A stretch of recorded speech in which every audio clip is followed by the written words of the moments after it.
Hai sobat, pernahkah kamu merasa tidak aman dan ingin melaporkan kejadian yang tidak menyenangkan? Tenang, sekarang ada solusinya. Kenalkan, ini adalah sistem pelaporan yang aman dan terpercaya. Dengan sistem ini, kamu bisa melaporkan kejadian yang mengganggu kenyamananmu dengan mudah dan terjamin kerahasiaannya. Caranya sangat simpel. Cukup akses platform kami, isi formulir dengan lengkap, dan tim kami yang profesional akan segera menindaklanjuti. Kamu akan mendapatkan pendampingan hukum dan dukungan psikologis yang kamu butuhkan. Jangan ragu untuk bersuara. Keamanan dan kesejahteraanmu adalah prioritas kami. Dengan melaporkan, kamu tidak hanya melindungi dirimu, tapi juga membantu mencegah hal serupa terjadi pada orang lain. Ingat, kamu tidak sendirian. Kami siap mendampingi dan membantumu mendapatkan keadilan. Bersama, mari ciptakan lingkungan yang lebih aman untuk semua. Mungkin yang pertama ya, Assalamualaikum warahmatullahi wabarakatuh. Saya dari kelompok 2, dari kelompok Group of Hygienists, ingin menjelaskan tentang tugas kami, yaitu tentang pelaporan pelecehan seksual. Dan saya sendiri, yaitu Irik Tintar Farezi, dengan NIM 20213196. Saya Franciscus Regi Ganesha Pratama dengan NIM 2023-31081. Saya Safa Nabila Zahra dengan NIM 2023-31228. Saya Hania Mutia Kalisa dengan NIM 2023-31279. Saya Muhammad Humam Sidik dengan NIM 2023-31063.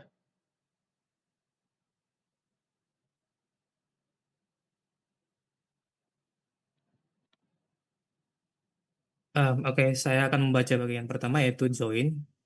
Join di query tersebut menggunakan join yang menggabungkan data dari 4 tabel utama dalam sistem pelaporan pelecehan, kasus, pelaporan, korban, dan pelaporan. Tabel kasus yang menjadi tabel utama ada alias K yang berisi informasi inti seperti ID kasus, jenis kasus, tanggal kejadian, dan lokasi. Dan kemudian akan menggunakan interjoin. Query ini mengaitkan ID pelapor dari tabel kasus ke ID pelapor di tabel pelapor alias P dengan memperoleh nama pelapor, dan selanjutnya data ID pelapor dihubungkan ke tabel korban atau alias KB untuk mendapatkan nama korban, dan ID pelapor ID pelapor dihubungkan ke dalam tabel pelapor alias T dan menggunakan nama pelapor. Dengan demikian, hasil dari query ini akan menyajikan informasi yang lebih utuh tentang setiap kasus hingga memudah proses analisis dan pelaporan. Fungsi order by tanggal kejadian deskripsi digunakan untuk mengurut hasil dasar tanggal kejadian terbaru dan terlama. Query ini sangat berguna bagi petugas atau admin sistem untuk melihat sedetail per kasus secara lengkap dan satu tampilan, dan tidak perlu membuka tabel-tabel berikut atau satu persatu.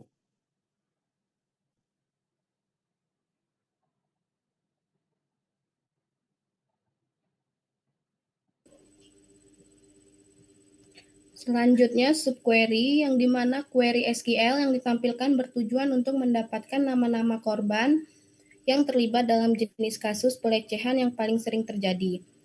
Query ini bekerja dengan menggunakan struktur subquery bertingkat. Pertama, subquery terdalam berfungsi untuk mengidentifikasi jenis kasus yang paling umum. Ia melakukannya dengan menghitung jumlah kemunculan setiap jenis kasus dari tabel pelaporan pelecehan. Kasus mengurutkannya dari yang terbanyak dan kemudian mengambil hanya satu jenis kasus teratas limit 1. Untuk hasil subquery-nya terdalam ini kemudian digunakan oleh subquery tengah, yang dimana subquery tengah ini memilih semua ID korban dari tabel pelaporan pelecehan, kasus di mana jenis kasusnya sama dengan jenis kasus yang paling sering muncul yang telah diidentifikasi sebelumnya. Terakhir, query utama mengambil nama korban dari tabel pelaporan pelecehan korban dengan memfilter berdasarkan ID korban yang ada dalam daftar ID korban yang dihasilkan oleh subquery tengah. Dengan demikian, kegunaan keseluruhan dari subquery ini adalah untuk secara dinamis menemukan jenis kasus pelecehan yang paling dominan, dan kemudian mengidentifikasi serta menampilkan nama-nama semua korban yang terkait dengan jenis kasus tersebut. Membuat query ini sangat fleksibel dan tidak memerlukan pembaruan manual meskipun pola data berubah.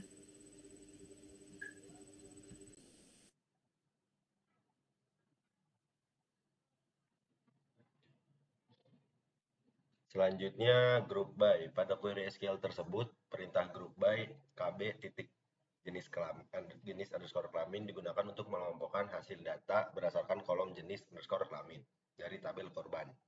Setelah data dikelompokkan, fungsi agregat count k titik id underscore kasus akan menghitung total kasus pelecehan yang dialami oleh masing-masing kelompok jenis kelamin.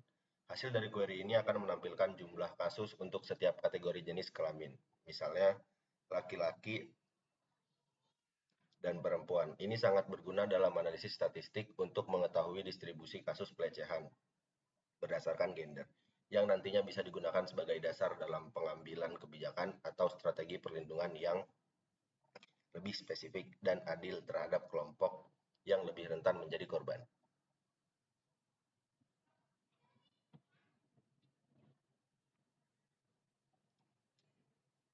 Baiklah, di sini saya akan menjelaskan SDG yang kami pilih, yaitu proyek sistem pelaporan pelecehan seksual yang kami buat memiliki keterkaitan yang erat dengan tujuan pembangunan berkelanjutan atau SDG.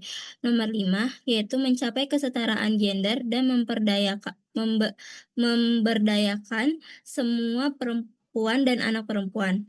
Sistem ini mendukung upaya penghapusan segala bentuk kekerasan terhadap perempuan di ruang publik maupun privat. Sebagaimana ditargetkan dalam indikator SDG 5.2 dengan menyediakan platform pelaporan yang aman, mudah diakses, dan rahasia. Proyek ini memberdayakan korban untuk berani bersuara tanpa takut akan stigma sosial atau intimidasi. Selain itu, fitur-fitur seperti pendamping psikologis, edukasi tentang hak-hak korban, dan koneksi dengan lembaga bantuan juga memperkuat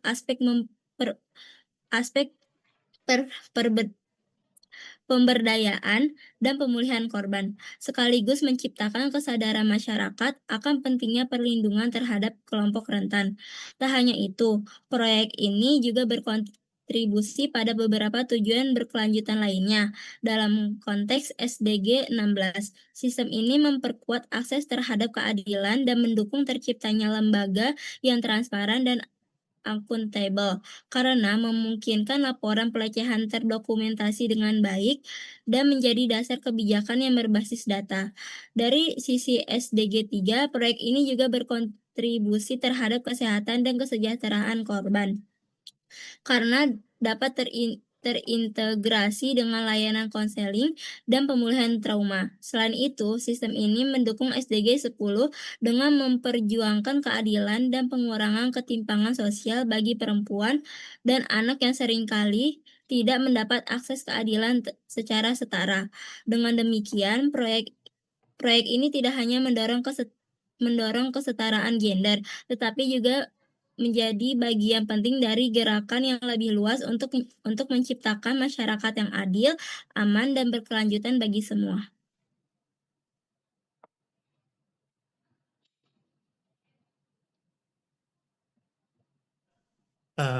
Sekian dan terima kasih untuk itu aja dari kami. Mohon maaf jika ada salah kata. Assalamualaikum warahmatullahi wabarakatuh.